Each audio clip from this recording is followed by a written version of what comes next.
everyone, and welcome back to another edition of Shop Talk Park Slope. And this time around, we have Christine Alcalay, who is the owner of not one, not two, but now three fabulous shops in Park Slope, named Kiwi.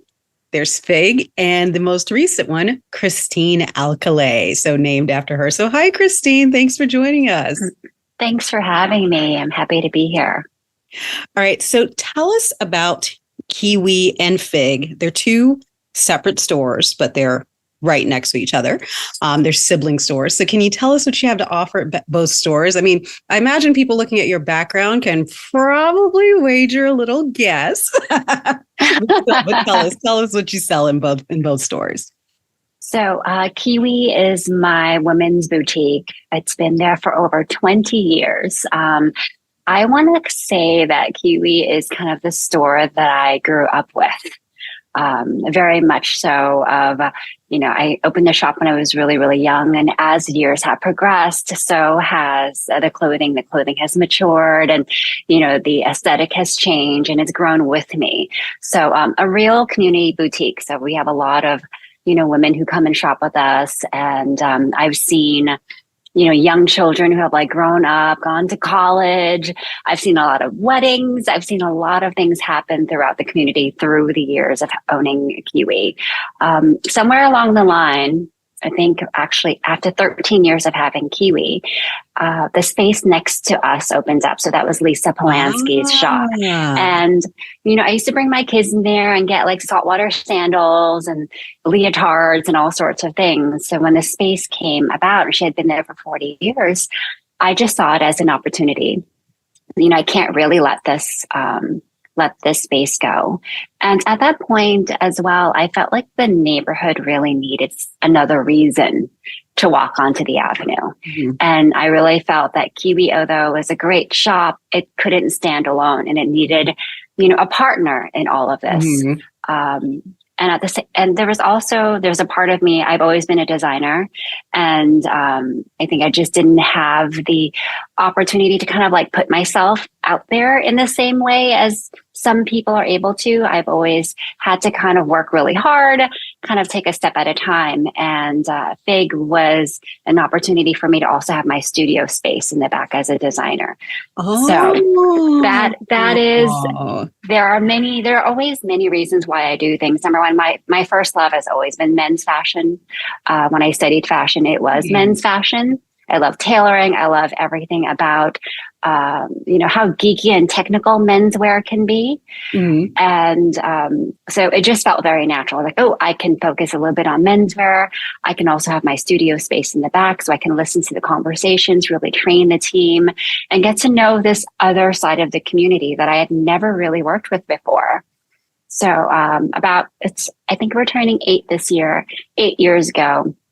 Signed the lease, kind of jumped in head first. And whenever I do anything, I don't really have an option but for it to be successful. Mm-hmm. And indeed, that's been that, yeah, because I actually didn't realize that Fig was only 8 years old. I was like, oh my gosh, did that actually open because my husband and I, we've been in Park Slope now for over 9 years. So I was like, oh wait, so that's right. I'm like, Fig actually wasn't here yet, because in my mind, the two are intertwined. It's always Kiwi and Fig. Yeah. And Fig. And it feels so natural, and I think that's one of the things with, anything you do in your business or your life is it should feel natural at some point, not in the beginning when you're building, but definitely afterwards to look back and go, well, of course, I can't imagine, one without the other or without, my life not taking this next step.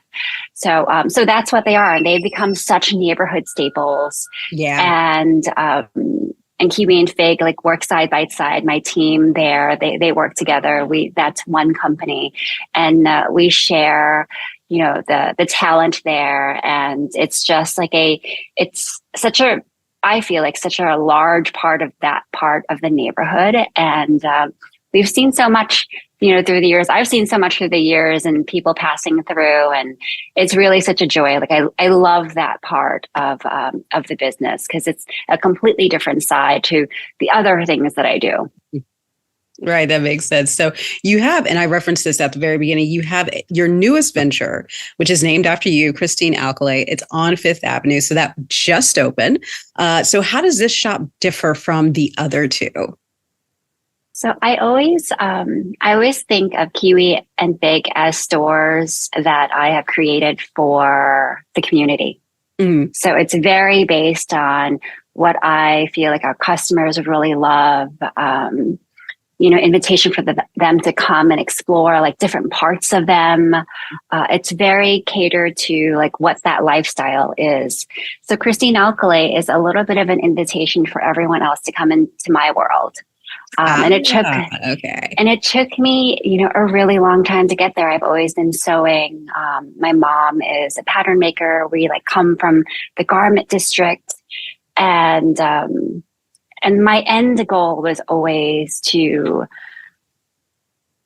have Christine Alcalay. I just didn't know how, really. Okay. I've done wholesale. I've like sold it at Kiwi, and again, this opportunity, kind of came at the right time as well. I just happened to be walking on Fifth Avenue, and I had my studio space about 2 blocks away at the old can factory. Mm-hmm. And I walked by the space and I peered in. I was like, wow, this space looks like something I can maybe make something out of. Mm-hmm. And it felt like such a crazy idea because I was completely fine where I was growing the business and, finding the time for my creativity. And then the idea of opening a third store kind of felt crazy, but I called the number.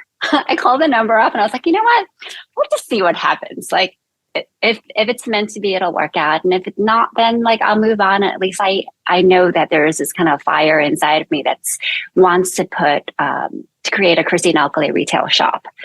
And so I called, and here I am sitting in the space.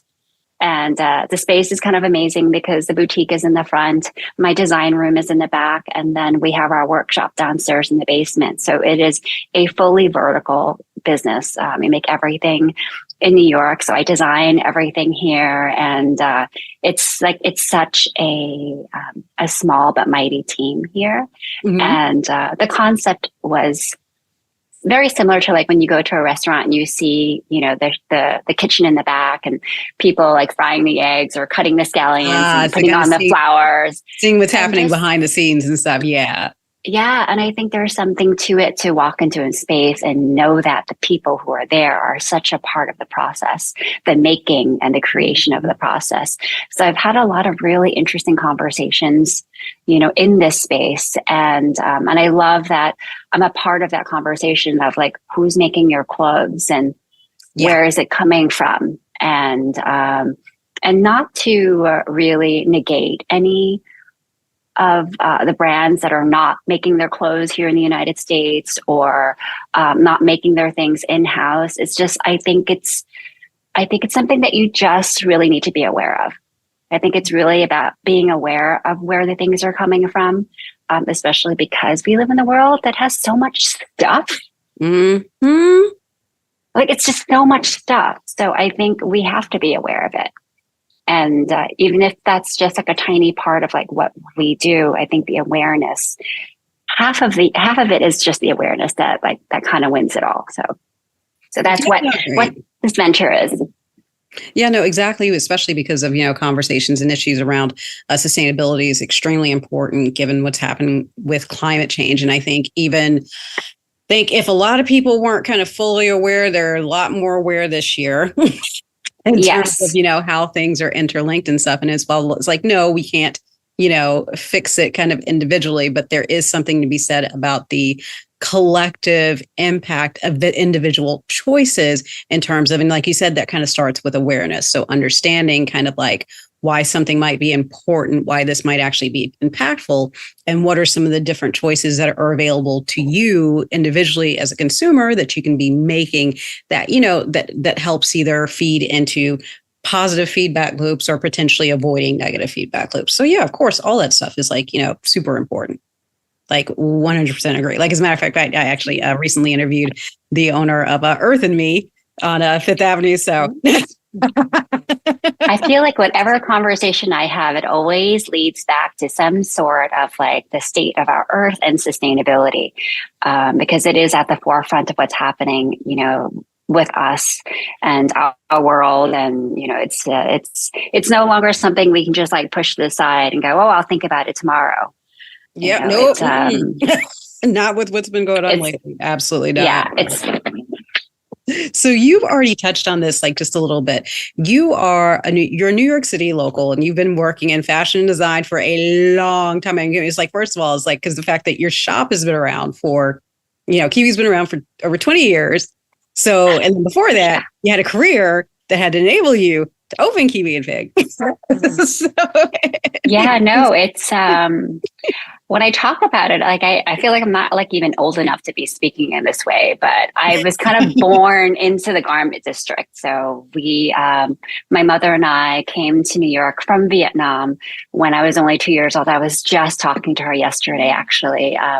I sent her a photo of us like in the Philippines at the refugee camp waiting for the United States to come and accept us. And I was doing this other interview and they were asking me like what year it was. And I was like, actually, I don't even know. And it was, it was in the 80s, and we came to New York, and she decided to come to New York because there are 9 girls. So there are 9 of them. And a few of her sisters like were dad's already family. here. There's 9 of them too. Yep. I mean, they are like mighty women. So she's one of the eldest. So she decided to come to New York. My father actually was in the Netherlands at that point. And she was like, you know what? You're good. Like, I need to come to New York and make sure like my sisters are okay. And so she came here with nothing and walked into a factory and said, I can sew, or whatever she was able to say, because she didn't speak really that much English either. And so she started to sew, and she's been sewing since I was 2 years old. So growing up next to her, it's, I say this all the time, but it's almost like it's my mother tongue. She literally taught me how, like, the ins and out in fashion. So fashion for me was never about like glamour or like glitz or like the runway or any of those, kind of like smoke and mirrors. It was always about like survival. It was about getting like food on the table. It was about building a future. It was about the things that are accessible and things that you dream about. So for me, it was the American dream. Mm-hmm. So everyone's like dream is very different. But for me, it was just like, oh, I hope that one day I will be able to design clothing and dress daughters and mothers and grandmothers. And somehow along the way, I can, in a profound way, maybe impact their day by the way that they feel. Mm-hmm. And I grew up next to my mom, and she worked with many different designers, many different factories, and I was her assistant. I was an intern for a very long time. I started sewing when I was 3 years old. I made like little leggings for like my dolls. And then I've always loved to like make things and then sell them. And then I realized I just love selling things. So when I was 9, I had like a scrunchie company where I was making customized scrunchies for my friends and like pulling in like $500-$600 in cash a week. I mean, it was. Hey, that's like not even chump change for like a young adult, like a kid. I feel like you just get that bug. Like there's like a selling entrepreneur bug that like you catch, and then suddenly it's like, wait, what else can I do? So I'm as much a designer as I am an entrepreneur, and just trying to figure out like how to be resourceful with the things that I have and then share it. So then I went to the High School of Fashion Industries, and I interned with like a bunch of designers, went to study in Paris for a while, met my husband while I was there, and then came back to New York, finished up my Parsons degree for fashion design. And that was when September 11th hit. And it was kind of wild because here I am, I had just graduated and there were no jobs available. And I was offered a position at a really large company, but I also didn't feel like that was the path in which I wanted to really go. I knew that my path was maybe not paved, And I had to figure out like what that looked like because it never looked like everyone else's path. So I had to figure out another way. So I worked at a small little boutique on the Upper East Side just to kind of like really get a handle on what luxury fashion looked like. And it was definitely a bit of a culture shock for me. And I learned a lot from that. And that's when I also met one of my really good friends who is also one of the co-founders of Kiwi. And we decided to open up a shop in Park Slope in a tiny little shoebox. It was like 200 square feet. And there wasn't any heat. And I remember painting everything butter yellow and making the curtains. And I remember us having a fight about how I was like, I cannot do plastic hangers. I was like, I'll buy them all. But you know, our partnership lasted for 13 years, and there were so many like beautiful like moments within there, and I learned so much while I was there. And I didn't really have much to offer besides the fact that I'm talented and I'm really hardworking. So I remember saying to her, I was like, look, I don't have any money. My husband and I just got married, and I can pay for the wooden hangers, but I will work like day and night, and I will make sure that like our company is successful. And it did. We like grew really rapidly. We moved, I think we moved every 2 years to a larger location until. Okay. So that hasn't been where you are currently. Cause I know that I know that since we've been here, where you are currently is where we're accustomed to seeing you. I had no idea that there were that many before that. No, and I think for a lot of business owners, like you never really hear about the small but huge steps they have to take. So we were originally at the next to Mr. Wonton in that tiny little, like, I don't know what it is. Is that a dry cleaner? It might be a dry cleaner. Not sure. And it had, so it was like a tiny little shoebox. And then we moved to another shoebox right onto the avenue. And then Soundtrack, which I don't know if you know, but it was like, you know, Soundtrack was, oh my gosh, everybody loved Soundtrack. They used to sell records and DVDs, and they were going out of business. So that's when my ex-business partner was on vacation, I walked over and I was like, excuse me, how much is the rent here? Always had, you know, some crazy idea up my sleeve, but it's been such a wild and fun ride. Yeah. And you basically, so it sounds like basically just the opening a boutique at some point was kind of like, even though part of you kind of already saw that in your future, it seems, but you didn't necessarily kind of know where the path was going to kind of get it. But it almost kind of sounds like you were almost predestined to have this outcome. Well, I know fashion kind of like literally runs in your blood. Basically. No, it's kind of, I mean, when people ask sometimes like, what is your 5-year plan? Or like, what is your plan for? It's such a hard question for me to answer because I've always kind of lived in a way where I'm open to different opportunities and invitations, and I sit with it for a little bit to see whether it's right. And sometimes I move through them and then go, you know what, this is not for me. But I think that's the beauty of it, to kind of be open to it all and really kind of think about whether it's the right move or not. So like all of these movements, you know, and opening up Kiwi, opening up Fig, opening up Christine Alcalay, or like meeting my husband or having our kids, you know, they weren't planned, but they happened because they were right. Mm-hmm.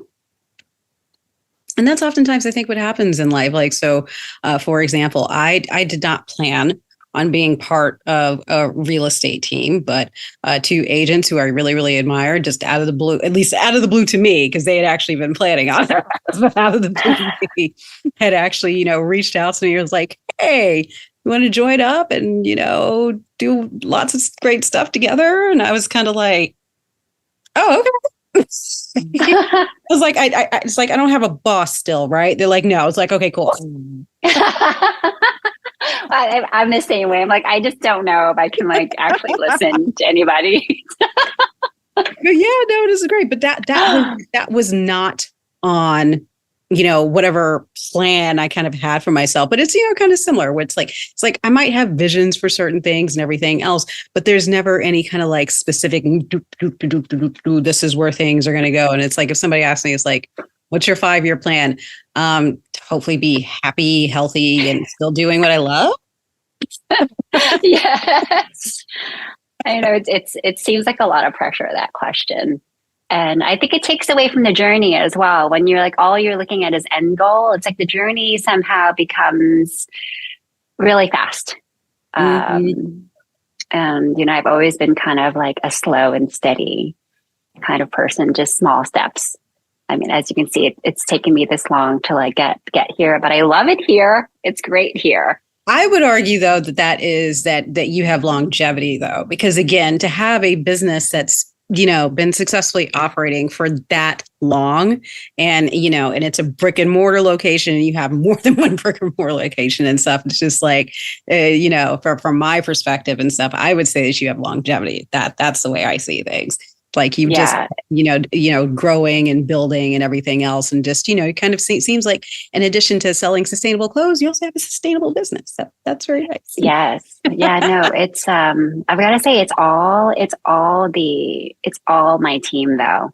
It's like, I think before when I just had like one of the locations, it's like, sure, I can like run this every day, like not a big deal. But as I grow, it's, like I can't grow alone, and it's like, and who you surround yourself with, the people who like push the buttons, the people who like question you, the ones who are always like, no, we can be better, or we can just do this in a better way. And I find that my team and within all of the businesses are doing that. And it's a lot, but it's kind of like wonderful to watch the growth in all the different ways. Yeah, that's really great. That's great. So I guess kind of like to kind of wrap things up a little bit, because you already talked about kind of things that you've enjoyed about in terms of being part of the Park Slope community and everything else, especially for like such a long time. But of course, you've been there for a long time. So I know you got your favorites. Oh my gosh. So what I know, but at the same time, it's kind of a dangerous question for you because you've been there for so long. So your list is probably long, but just kind of like, what kind of places and spaces do you love? Have you enjoyed going to like over the years, like here in the community? I mean, there are the usual suspects, right? So like there's Aldi La. And, I love Aldi La. I love the community bookstore. Yeah. I love Sean's Wines. Like I know the faces there. Newer places. I love Electric Beats. Yes. Yeah. They've got like really, really good, japchae, which is like the glass noodles. Oh yeah. I love japchae. And then also the marinated tofu. Like I'm obsessed. And then other than that, I mean, it's a lot of food and drink places. Cause I guess outside of like me being in my shops, what I do is I eat and drink. But Blueprint is awesome in the city. Yeah. So I love like Blueprint. They make a really like good dirty martini. Hanyo, which is the Korean place, is really great as well. I love Claro, which is more. Yeah. There's Runner and Stone if you really want a good baguette or croissant in the morning. There's a newer place called Lore on 15th Street, which has like a really delicious kind of like. Yeah, I've not been there yet, but I've heard the best things about that place. Yeah, it's delicious and it's lovely. It makes really great cocktails. What else? I mean, I love Norman and Jules. There's more in Gowanus now, but they used to be on 7th Avenue. I mean, I've like kind of grown up here with my family. So every spot like along the avenue has like a special place for me. But there are some that have been here, that have just kind of like stuck and we're one of them. But there's so much in this neighborhood and it kind of like things come and go. So that's actually kind of nice as well to kind of see newness come and then when time comes for it to move somewhere else and then other things coming into the neighborhood. But we've got a lot of gems, a lot of stuff here. Yeah, no, it is one of the things that just make this neighborhood just so fantastic. It's just like the sheer number of fantastic businesses, including yours, that really give the neighborhood its personality. And there is something to be said, like, so whenever there's like a new business or when an older business goes away or a new business comes, it's like, I always tell people is remember that business that that old standard that has been here for 20, 30, 40 years. I remember once upon a time, they were the new kid on the block, you know? So while it is always sad whenever we lose a business, sometimes the business is gone because it's just like the business owner is like, that chapter in my life is done. I'm about to move on to something else. And sometimes we lose a business to other not so great reasons and stuff. But, the silver lining is that it could be the start of a place that is like yours going to be there for the next, 20, 25, 30, 35 years. So. Yeah. And in all the small businesses, there's like somebody standing there with like, all these dreams and heart and soul and hard work behind it. And it's a really kind of beautiful thing to watch. And especially in a neighborhood where I really do feel it kind of supports. I mean, I know for sure that it supports that kind of community and love. And I'm so just really grateful to be here. I'm grateful to be able to grow in this way here. Yeah, that's awesome.